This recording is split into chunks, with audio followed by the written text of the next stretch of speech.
ಸ್ನೇಹಿತರೆ, ಎಲ್ಲರೂ ಹೇಗಿದ್ದೀರಾ? ನಾನಿವತ್ತು ತುಪ್ಪ ಕಾಯಿಸ್ತಾ ಇದ್ದೆ. ಅದಕ್ಕೆ ನಾನು ಒಂದೆಲಗ ಸೊಪ್ಪನ್ನ ಹಾಕ್ತಾ ಇದ್ದೀನಿ.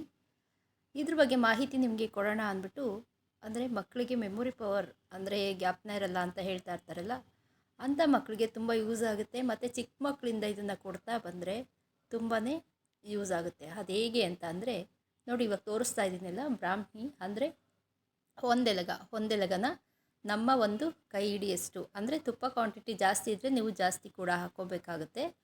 ಇದನ್ನು ಚೆನ್ನಾಗಿ ಕುಟ್ಕೋಬೇಕು. ನಾನು ಆ್ಯಕ್ಚುಲಿ ಕೆಳಗಡೆ ಸ್ಲ್ಯಾಬೆಲ್ಲ ನೀಟ್ ಮಾಡಿದ್ದೀನಿ. ಅದು ಕೆಳಗಡೆ ಬಿದ್ದಿದೆ ಹಾಕಿದ್ದೀನಿ ಅಂತ ಕಮೆಂಟ್ ಮಾಡಬೇಡಿ.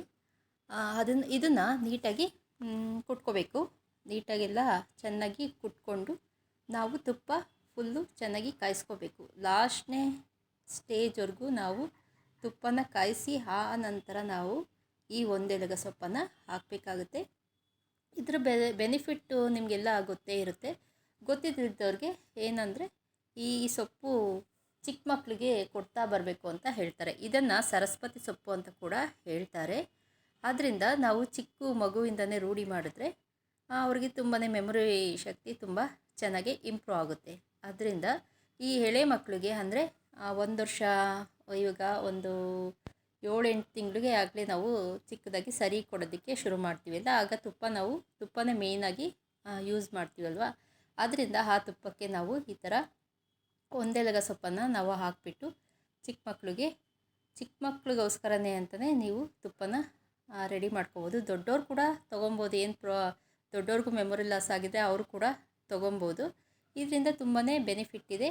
ಇದನ್ನು ನೀವು ತುಪ್ಪ ಕಾಯಿಸ್ಬೇಕಾದ್ರೆ ಈ ಸೊಪ್ಪನ್ನು ಯೂಸ್ ಮಾಡ್ಕೊಳ್ಳಿ. ಇದ್ರ ಜೊತೆಗೆ ಏಲಕ್ಕಿ, ಲವಂಗ ಕೂಡ ಹಾಕೋಬೋದು. ನಾನಾದರೆ ಯಾವುದೇ ಏಲಕ್ಕಿ ಆಗಲಿ ಲವಂಗ ಆಗಲಿ ಹಾಕ್ಕೊಂಡಿಲ್ಲ, ಬರೀ ಒಂದೆಲಗ ಸೊಪ್ಪನ್ನು ಮಾತ್ರ ಹಾಕ್ಕೊಂಡಿದ್ದೀನಿ. ಹೀಗೆ ಮಾಡ್ತಾಯಿದ್ನೆಲ್ಲ, ಹಾಗೆ ಯಾರಿಗಾನ ಯೂಸ್ ಆಗುತ್ತೆ ಅಂದ್ಬಿಟ್ಟು ನಾನು ಈಗ ಚಿಕ್ಕ ವಿಡಿಯೋನ ಮಾಡ್ತಾಯಿದ್ದೀನಿ. ನೋಡಿ, ತುಪ್ಪ ಫುಲ್ ಚೆನ್ನಾಗಿ ಕಾಯಬೇಕು. ಕೆಳಗಡೆ ಅದು ವೈಟಿಗೆ ತೋರಿಸ್ತಾ ಇದ್ದೀನಿ ನೋಡಿ, ಅದು ಫುಲ್ಲು ಬ್ರೌನಿಷ್ ಬರಬೇಕು.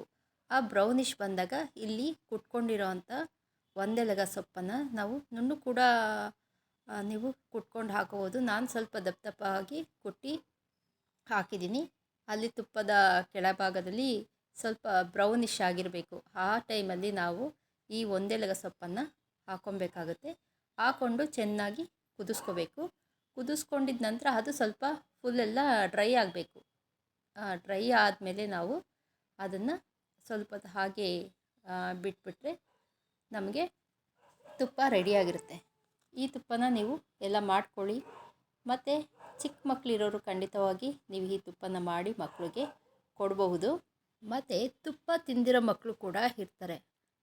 ಅಂದರೆ ಒಂದೆಲಗ ಸೊಪ್ಪನ್ನು ಯಾವ ಥರ ತಿನ್ನಿಸ್ಬೋದು ಅಂದರೆ, ನೀವು ಚಟ್ನಿ ಮೂಲಕ ಮಕ್ಕಳಿಗೆ ತಿನ್ನಿಸ್ಬೋದು. ಎಲ್ಲ ಮಕ್ಕಳಿಗೂ ಆಲ್ಮೋಸ್ಟ್ ದೋಸೆ ಅಂದರೆ ಇಷ್ಟ ಇರುತ್ತಲ್ವ. ದೋಸೆ ಕೂಡ ನಾವು ರುಬ್ಬಿಟ್ಟು ಮಿಕ್ಸ್ ಮಾಡಿ ಮಕ್ಕಳಿಗೆ ಕೊಡ್ಬೋದು. ಈ ಥರ ನೀವು ಒಂದೆಲಗ ಸೊಪ್ಪನ್ನು ಮಕ್ಕಳಿಗೆ ತಿನ್ನಿಸ್ಬೋದು. ನೋಡಿ, ಇವಾಗ ಅಲ್ಲಿ ವೈಟಿಗೆ ಒಳಗಡೆ ತಿರುಗಿಸ್ತಾ ಇದ್ದೀನಲ್ಲ, ವೈಟಿಗೆ ಕಾಣಿಸ್ತಾ ಇದೆಯಲ್ಲ, ಅದು ಫುಲ್ಲು ಬ್ರೌನಿಷ್ ಆಗಬೇಕು.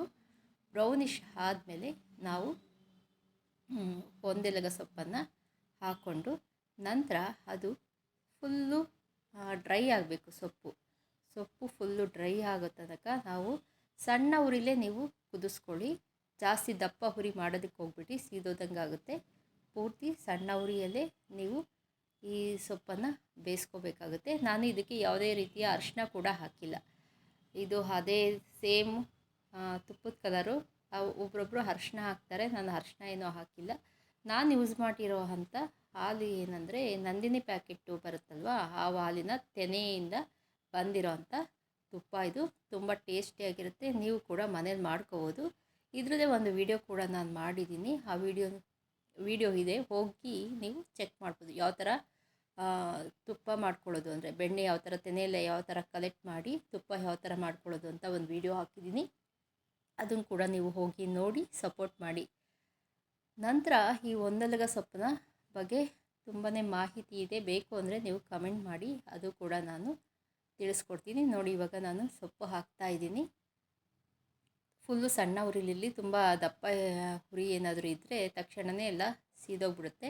ಅದರಿಂದ ನೀವು ಕೇರ್ಫುಲ್ಲಾಗಿ ಫುಲ್ ಸಣ್ಣ ಉರಿಲಿ ಮಾಡ್ಕೊಳ್ಳಿ. ಈಗ ಕಲರ್ ನೋಡಿ, ಅಬ್ಸರ್ವ್ ಮಾಡ್ಬೋದು. ಕಲರ್ ನೋಡಿ ಎಷ್ಟು ಚೇಂಜ್ ಆಗ್ತಾಯಿದೆ. ಒಂಥರ ಗ್ರೀನಿಶಾಗಿ ಬರುತ್ತೆ, ಎಲ್ಲೋ ಒಂದು ಗ್ರೀನ್ ಸೇರಿದ ಯಾವ ಕಲರ್ ಬರುತ್ತಲ್ಲ ಆ ಕಲರ್ ಬರುತ್ತೆ. ತುಂಬ ಇದರಲ್ಲಿ ನಿಮಗೆ ಸೊಪ್ಪಿಂದು ಏನು ಘಮ ಅದು ಟೇಸ್ಟ್ ಕೂಡ ಇರಲ್ವಲ್ಲ, ಘಮನೂ ಇರಲ್ಲ, ಟೇಸ್ಟ್ ಇರಲ್ಲ. ಅದರಿಂದ ನಿಮಗೆ ತುಪ್ಪದ್ದು ಯಾವುದೇ ಡಿಫ್ರೆನ್ಸ್ ಬರಲ್ಲ. ನೀವು ಆರಾಮಾಗಿ ಮಕ್ಕಳು ಕೂಡ ಯಾವುದೇ ಸೊಪ್ಪು ಹಾಕಿದ್ದೀವಿ ಅಂತ ಕೂಡ ಗೊತ್ತಾಗಲ್ಲ, ಆರಾಮಾಗಿ ಮಕ್ಕಳು ತಿಂತಾರೆ. ಇದೇ ಥರ ನೀವು ಮಾಡ್ಕೊಳ್ಳಿ, ಆಯಿತಾ. ಈ ವಿಡಿಯೋ ಏನಾದರೂ ನಿಮಗೆ ಯೂಸ್ಫುಲ್ ಅನಿಸಿದ್ರೆ ನಿಮ್ಮ ಫ್ರೆಂಡ್ಸ್ ಮತ್ತು ಫ್ಯಾಮಿಲಿ ಅವ್ರಿಗೆ ಶೇರ್ ಮಾಡಿ. ಹಾಗೆ ನೀವು ಇದರ ಅಭಿಪ್ರಾಯ ಏನಾದರೂ ತಿಳಿಸ್ಬೇಕು ಅಂದರೆ ದಯಮಾಡಿ ಕಮೆಂಟ್ ಮಾಡಿ. ಹಾಗೆ ನನ್ನ ಚಾನಲ್ನ ಸಬ್ಸ್ಕ್ರೈಬ್ ಮಾಡಿ, ಸಪೋರ್ಟ್ ಮಾಡಿ. Okay, bye. ಈ ವಿಡಿಯೋ ನೋಡಿದ್ದಕ್ಕೆ ನಿಮಗೆ thank you very much. Bye.